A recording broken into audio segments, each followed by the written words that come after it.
welcome to another Huddle Breakdown Extra Time. I'm your host, Martin Murphy, and joined as ever by James and by Alan. How are you guys? You doing okay? I'm distraught. We are in some kind of upside down world, late May, horrible weather, where I don't know your fancy Celsius off the top of my mind, but we're in the mid 40s, and I just can't take it. I'm like, what the hell is going on here? I talked about this. I forget on which show, whether it was this or it was on the weekly on Tuesdays, but my wife with this, turn the heat on, turn the heat off, put the air it was conditioning last week, on, whipsawing on this stuff, and it's driving me absolutely nuts. So I just want consistent spring weather, for God's sakes. Can't you just dive into your pool and, I'm gonna go maybe Polar Bear Club over the weekend because it's gonna be too cold to actually use the damn thing.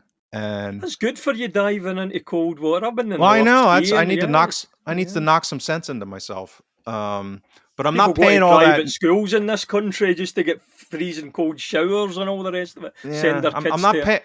I'm not paying all the money it would cost to heat the water in order to have no one go in it. But I'm also, because this is coming up as Memorial Day weekend, which is like the unofficial beginning of the summer in the U.S.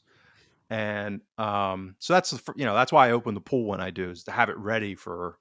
And then you heat it. It's usually not quite that hot for late May. Maybe 75, 80 degrees, warm enough that if the water's heated up to like 80, low 80s, then it's comfortable. You have fun. It's a nice weekend. You barbecue. You drink too much. That's what you do in America. At least it's what I do on Memorial Day weekend. But I'm not heating the pool for no one else to get in it. And I'm cheaper than I am worried about getting my ass frozen by jumping in. So I will jump in to say that I used this damn pool over Memorial Day. I'll be by myself, and then I'll get out in like 30 seconds. Oh, Probably man. have to rush to the emergency room with hypothermia, but well, you'll be pleased to know that the prediction for the weekend, the holiday weekend, of course, in Scotland, is for horrible weather to be back. It's going to change for the Saturday, so I think we can expect a bit of rain for the cup final, so maybe good. I don't know if it helps, maybe with the ball moving a little bit quicker and all the rest of it. So that might help us a little bit. What about you, Alan? Yeah, just cheered me up no end. Listen to James and all his first world As problems ever. there. Just I know. It's the weather's fine and it's good for going out and having a bit of a bimble. So, no pool issues here. Absolutely fine. Golden. Kind of puts me in mind, Alan. Do you remember Ricky Fulton as the Reverend I Am Jolly? Yeah, that kind of vibe. I'll send you a link, James, if you're not familiar with that. I I am think you would not. Send it appreciate. Oh, you over. would appreciate it. You would appreciate it. Yeah. Yeah, okay. Here, the sun's been terrific. I managed somehow to get a chest infection, so been on the steroids and antibiotics this week. So fortunately, today's been probably the biggest improvement. So. Should make it through cup final special and all the rest of it.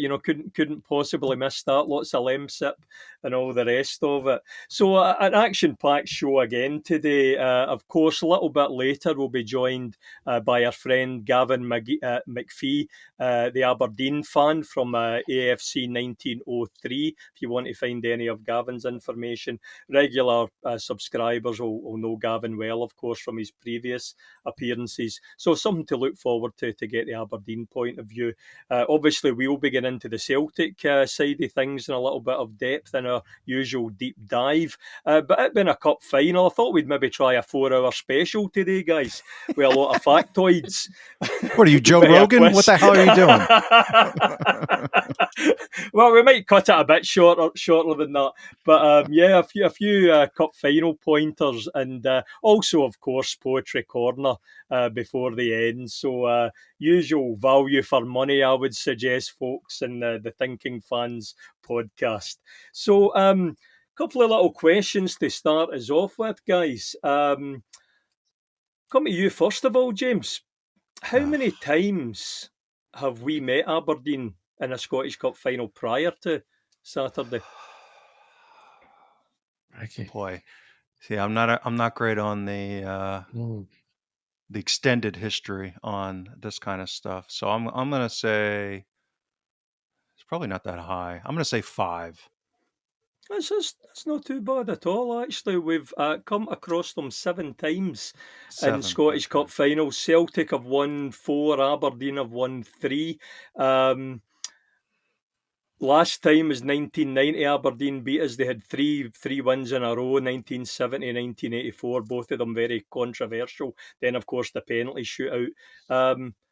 Betty Allen knows this. Don't worry, there's not going to be hundreds of questions, but I just wondered this, Alan, because you know you're good with your history and all the rest of it. So, famously, Anton Rogan missed that penalty in the 1990. Who were the other players that missed? Oh, for God's sake. I finished 9-8 in penalties. Paul McStay? Oh, no. That was Wraith Rovers, yeah. Paul, Okay. yeah. I can I tell honestly you. don't know. No. I'd just be throwing names at you. I mean, No. 1990. So I would have been where I'd have been here, and there was no way. There was no He was usually mechanism for very good watching. with a dead ball, this player, as well. He took the first penalty and missed. It was a bit of a shocker. Yeah, there's Poor no Anton gets the abuse for it, really, despite hitting a great penalty and a great save with the keeper. But this guy missed the target. International player as well, an international captain, no less. Because I've never even seen the game. I had no mechanism for watching. This is how I feel when I get asked questions about your stats and XG and things like that. Flailing. No, it was Dariusz Dobczek, the Polish international captain, and so it brings back the 90s. It really does. It really does. Yeah, and I think it was Brian Grant missed for Aberdeen there. Now, don't worry, as I say, not going to be an awful lot of these, but I'm coming to you with this one, Alan, because kind of interesting one, this, I think. It's a numbers show. So Celtic have won 42 Scottish Cups. They have lost 18 finals. But Celtic have appeared in 61 finals. So that's, 42 and 18, that's 60, isn't it? How come we've been in 61 finals? So I can't remember the year. You'll But get very it, I know early this. part of the 20th century, there was a Scottish Cup final against the Rangers, and it ended in a draw. And the fans, all fans of both clubs, rioted because they felt that there wasn't extra time. I don't think there was no sort of settling the game on the day, and they felt they were being taken for mugs when they were being told to turn up again for a replay, and therefore part with more money to watch a replay. And so the competition effectively got abandoned. So is that another trophy that Rangers count as one in their trophy count, by the way? There's a whole one rather than a half. Round up, Alan. It was withheld completely. Well, they do, certainly, yeah. But it was pretty much that, where the first game ended in a 2-2 draw. Jimmy Quinn had scored for Celtic. Rangers were winning 2-1 late on, then scored an own goal. So it went to a replay. And in those days, it was the first 1909. It was the first final that had gone to a replay, and there wasn't a decisive result at the end of the replay. And of course, SFA being the SFA, didn't tell anybody what was happening. So the players remained in the pitch. The referee decided to leave.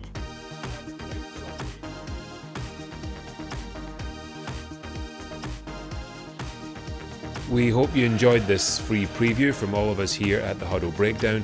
We know you have options, and we really appreciate you tuning in. To hear the rest of this episode and for much more Huddle Breakdown content, head on over to www.huddlebreakdown.com. We hope you consider subscribing. Thank you.